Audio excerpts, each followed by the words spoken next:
Shalom, shalom wa ahaba, mishpachah, shalom wa ahaba. Peace and love, family, peace and love. I want to say shalom to the whole house of Israel, all 12 tribes scattered throughout the four corners of the earth, to wherever we've been driven to the lands of our captivity.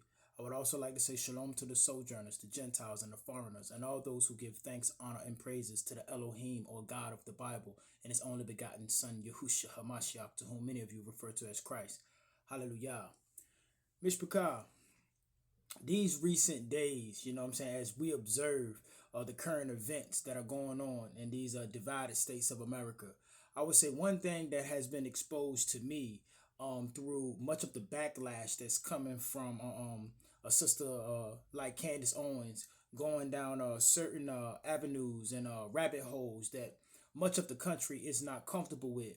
That when you see some of the backlash that she faces from different elements of this society, it proves that one, there's no benefit in being the token Negro. You know, I've never sought it. You know, I went to a so-called white college. You know what I mean? I have so-called white co-workers and as well as so-called white folks that I may consider friends. You know what I'm saying? But I never seek to be the token Negro or accepted by so-called white society because I come from the black community and I have no problems or issue being amongst my own, and I don't seek the acceptance of communities outside of my own. Like I've said in the past, I welcome friendship, but I do not seek acceptance. You see what I'm saying, Miss Because only acceptance from the Most High Yah.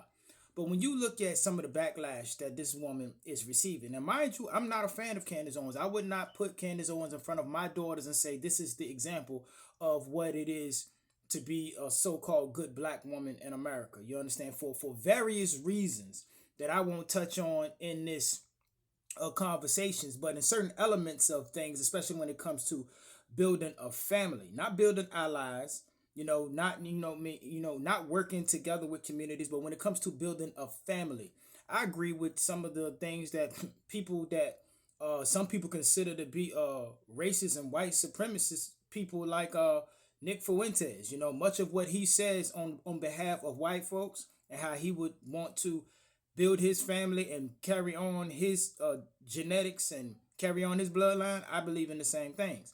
So, you know what I mean? I would not, even though I have friends, you know what I'm saying, and family that deals with situations outside of the tribe, I just do not condone it. See what I'm saying? So there are various reasons why I would not consider Candace Owens to be the ideal example of what it is to be a woman, a black woman in America to my daughters. But I gotta call a spade a spade, and much of what I see with the backlash that the stuff that's coming from the black community, it's like a "I got you, I told you" moment. She's having her Negro, her or her nigga moment. You understand that, Miss Picard? You know, and also a little bit of a, I say, jealousy and envy of the platform that she has and the fact that she's getting millions of views from what it is that she's doing right now.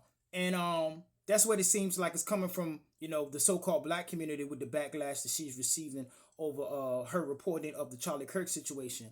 And when it comes to so-called white America, it just seems like they have an issue with how big she is and what it is that she's talking about, and they won't come right out and say it. They'll find other reasons and other things to justify the backlash that they're giving her. But me and the fact that I've lived amongst white folks for 4 years, you know what I'm saying, being in college, and it's just at certain times and certain elements, they gonna let it be known that you black and they white. You see what I'm saying, Mr. Picard? And that's no strike against anybody. That just is what it is. You know what I mean? I don't have any issues with that because I don't seek to be accepted by you all. So that stuff doesn't bother me. You see what I'm saying, Mr. Picard? But I can see that coming from, when you listen at Steven Crowder, and when you listen at Megan Kelly, and when you listen at Michael Savage. I caught Michael Savage responding to Candace Owens because evidently she used one of his clips of a video that he made before he got the phone call on the red phone that told him to pipe down and get in line with, what the narrative is. He called her a racist black bitch. I'm not lying, Miss Picard. Messed me up. I said, whoa, boy, this stuff will bring out some stuff in people. You see what I'm saying, Miss Picard? You see? So it seems more so that, because she's not the only one going at that country that's over there in the Middle East and saying that country over there in the Middle East has too much power over our government here. You see what I'm saying? And those of us who are in the know that that country over there in the Middle East runs and rules both sides of our political dynamic. Whether they're on the blue side or the red side, they control both sides. You see what I'm saying, Miss Picard? And they got too much power in this country. And she's not the only one saying that. You know what I'm saying? And she's not the only one that is accusing that country in the Middle East of having a hand and being behind the spirit that was behind the political assassination of Charlie Kirk. You see what I'm saying? But when you listen to many of them talk, there's a certain level of vitriol and there's something extra that other than just she's presenting a different argument, because many of these people always are discussing and debating things. But it just seems like they got a serious problem with where she's going and the fact that she's going against the narrative, and it's coming out of them, Miss Picard.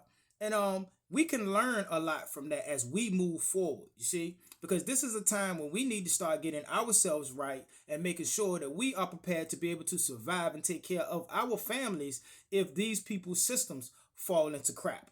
If these people get to going at each other's throats, we need to make sure that we are in a position that we can take care of ourselves. You know, we need to be trying to make sure that we know how to do certain things and that we have access to power. You know what I mean? Maybe investing in certain solar things and solar parts of energy. You know what I mean? Like you know, the solar generators and stuff like that, that, you know, me and my family, you know what I mean, that kind of stuff that we invest in just in case.